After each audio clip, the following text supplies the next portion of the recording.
தமிழ் சொந்தங்கள் அனைவருக்கும் வணக்கம்.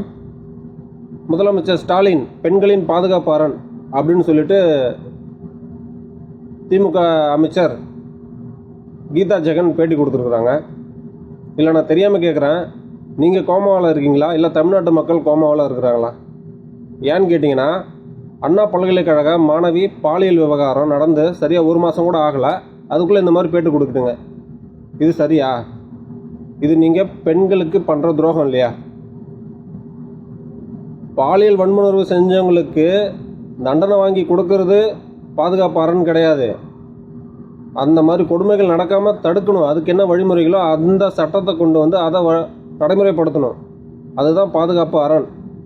நான் நினைக்கிறேன் நீங்கள் மன அழுத்தத்தில் இருக்கீங்கன்னு நினைக்கிறேன். ஏன்னா இன்னும் ஒரு வருஷம்தான் இருக்குது சரியாக அந்த ஆட்சி முடிகிறதுக்கு. அடுத்து அந்த ஆட்சி வருமா என்ன ஒரு சந்தேகம் இருக்குது. எல்லார் மனசுலையும் இருக்குது. அது திமுக கட்சிக்காரங்களுக்கே இருக்குது, திமுக அரசுக்கே இருக்குது.